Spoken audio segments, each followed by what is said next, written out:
Yeah. Guys, back at Vacheron Constantin with Christian Semoni, and we're talking about Watches and Wonders Shanghai edition. A couple of new launches for Vacheron coming out at the show. Christian, it's your first year at the show. You must be excited. Yeah, I will have the pleasure this year to travel to Shanghai to see Watches and Wonders. Uh-huh.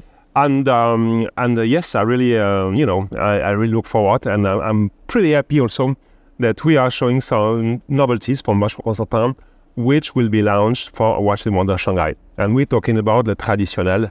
We have 2 new models in the Traditionnelle lineup. Mm-hmm. Well, let's start with the larger one. So 38 millimeters Traditionnelle. Tell us what the Traditionnelle means to Vacheron, because to me it's very different to the Patrimony, but both speak in the same sort of language. Very much. So I would say both designs for me are obviously classic design from Vacheron Constantin. I think, as the name suggests, the Traditionnelle is a bit more traditional, if I would say, compared with the Patrimony, which is more rooted in the 50s with, different lines. But I think the overall balance of the Traditionnelle 38mm is just phenomenal. And I love very much the position of the small seconds. And for me, that has always been one of my favorites. So for me, it's a timeless, elegant model from Vacheron Constantin. And in addition, we have the 4400 caliber, which is really our workhorse, offering 3 days of power of autonomy and Geneva seal as well. So it's got the traditional element of being hand wound as well. Yeah. And actually it's the same caliber that we've got in our 1921s. I'm not wearing mine today, but same caliber. It's true, same caliber inside, yes, very much. Green dial, yes, but sunburst finish. Yeah. It's quite a punchy combination with the rose gold case. Yes.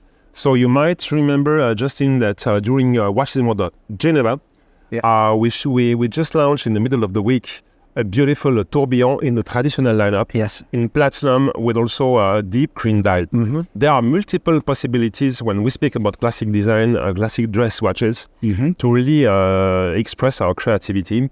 And we wanted to carry on with this green color. So we have a deep green and the sunburst, which give a lot of life into the watch. And I think it makes a great combination with the rose gold. So we had the platinum for the tourbillon, and that was a bit colder, however, super nice, super good looking. And I think this version here of the Traditionnelle in rose gold with the manual movement and the green dial is another success. I think it still remains a very classic. However, it has this originality given by the green color.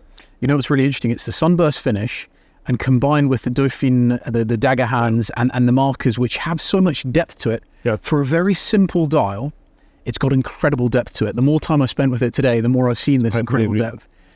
So very beautiful. And the 38 millimeters, to me, is the perfect size. I appreciate for every wrist, the perfect size differs, but for me, 38 mils. No, I think it's good, Justin. Also, we have seen, we all know in the past, we have seen that watches became quite large. Yeah. And these days, I think we are coming back to sizes which are more, if I may say, reasonable. Agreed. I mean, around 40, but it's true that 38 millimeter, I think it gives an extra of elegance and sophistication. Yeah, I agree. There is a second reference that's coming as well. So it's not predetermined as to who this might be for, but it's a smaller case size. Yes. And it's got a diamond bezel. Yep.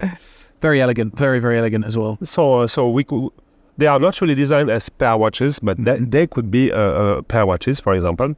So yes, of course, we have this. We have the Traditionnelle, which is here in 33 millimeter, and the presence of diamonds makes it obvious that it will be more dedicated for ladies. And for the rest, we have a different caliber. So we have the 1440 caliber.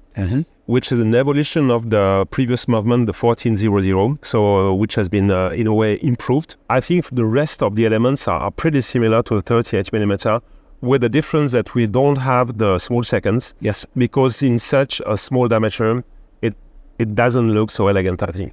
The balance wouldn't quite work, would it? The only thing I do notice from a design perspective, the markers at 12, 3, 6, and 9 are very elegantly sliced, which is wonderful. I mean, it is a really beautiful package, and I'm just thinking about watches now. More and more we're seeing small watches being adopted by. I'm thinking of Tyler, the Creator, and others out there. I could see this on the wrist of gents with the right mindset. Time will tell. I think yes, it's true. I think we see more and more watches which are, like we were talking about before. We were talking about vintage watches, and 31 millimeter, 32, 33.